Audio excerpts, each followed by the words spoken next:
कब तक रखना होगा बच्चे को? कुछ अरसा तो रखना होगा। अभी तो ठीक है, मगर कुछ देर बाद जब होश में आएगा तो बहुत शोर करेगा। बच्चों को संभालना ज़रा मुश्किल होता है। पैसे भी तो मुश्किल मांगे तुमने। बच्चा पुलिस वाले का बेटा है। अगर किसी सूरत पुलिस हम तक पहुंची तो बच्चे को जिंदा रखना हमारे लिए मुश्किल होगा। ये बातें पहले तय हो चुकी थी, इनको दोबारा दोहराने की जरूरत नहीं है। मैं और मेरी बेटी बच्चे को देखते रहेंगे।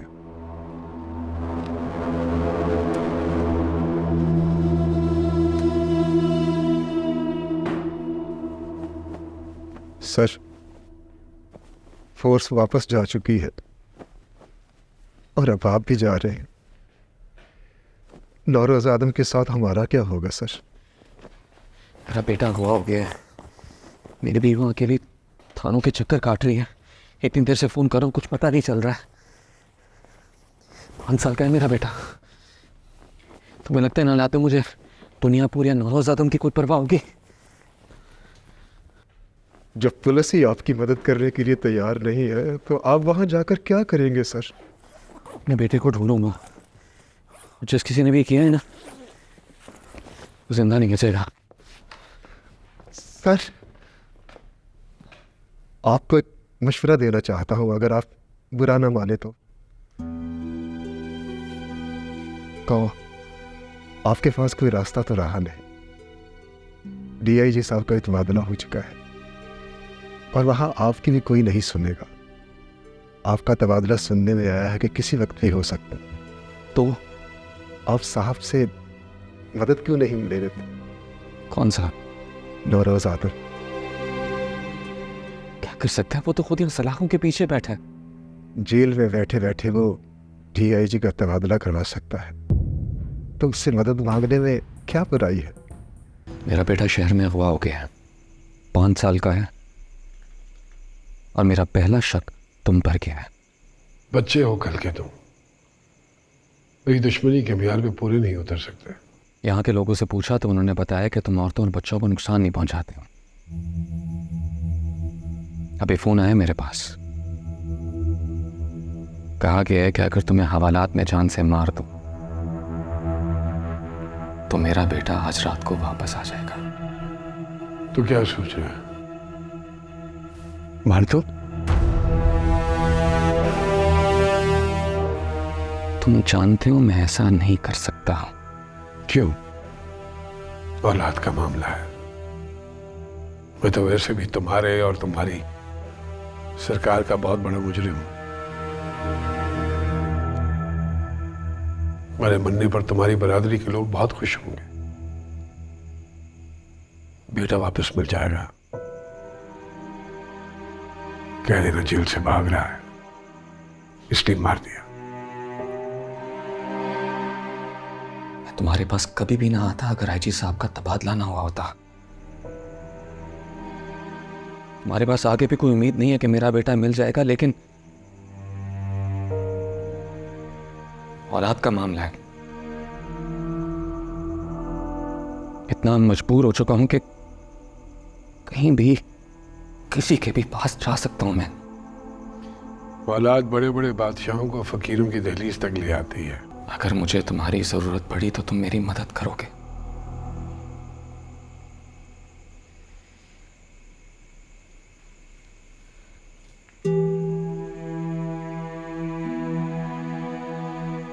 आज मुझे तुम्हारी मदद की जरूरत है।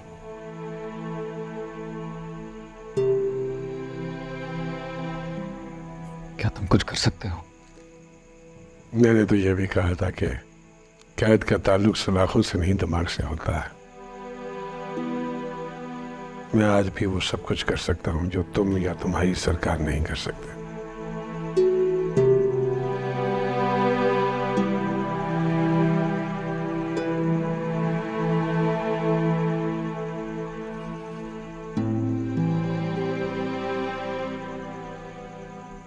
जाओ, तुम्हारे घर पहुंचने से पहले तुम्हारा बेटा पहुंच जाएगा।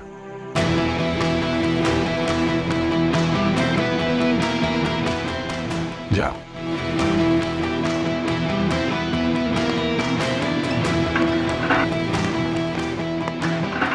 चल बैग एल। चल। और पिछली दफा तूने पैसे नहीं दिए थे, इस दफा मार खाएगा। जी दे दूंगा। हाँ चल भाई। हेलो जी, ये मेरा नाम पता चला गया। इकबाल, फोन।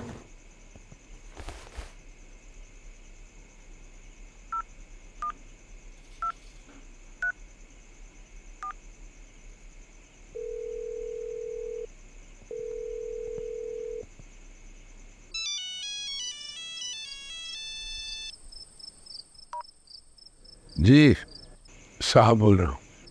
जी साहब। मीर हसन का बेटा गवाह हो गया है, वो शहर गया है। मैंने उससे कहा है कि उसका बेटा उसके घर पहुंचने से पहले पहुंच जाएगा। जी हो जाएगा साहब। शामिर और शाबाश दोनों अपने साथियों के साथ शहर में। मैं शहर की दूसरी लोगों से भी कह दूंगा कि बच्चा ऐसे जो के घर पहुंचने से पहले पहुंच जाना चाहिए। साहब, जेल में अगर किसी चीज़ की ज़रूरत हो तो बताइएगा ज़रूर। आपकी खिदमत करके मुझे खुशी होगी। जल्द मुलाकात होती है इंशाल्लाह। और चल बैग एल। चल। और पिछली दफा तूने पैसे नहीं दिए थे, इस दफा मार खाएगा। जी दे दूंगा। हाँ चल भाई। हेलो जी, ये मेरा नाम पता चला गया। इकबाल, फोन।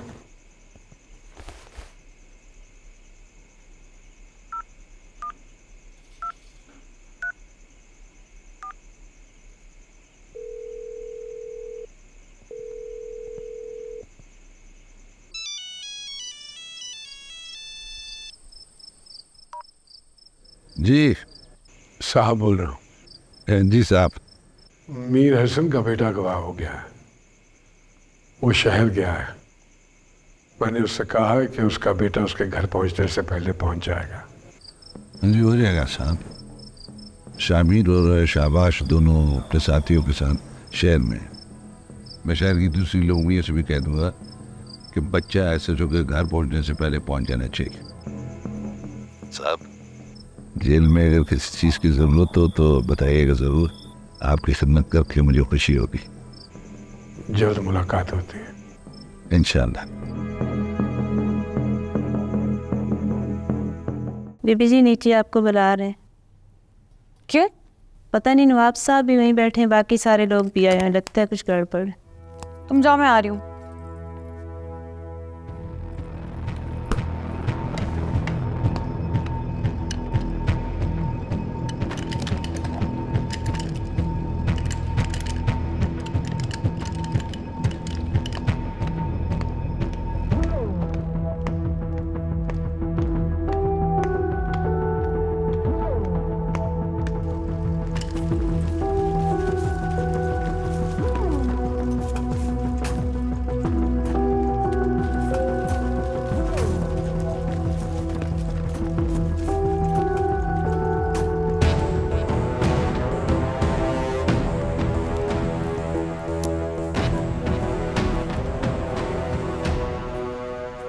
दरअसल मैंने ये कहा है कि रात बहुत हो गई है, आपके सोने का वक्त है, आप जाइए।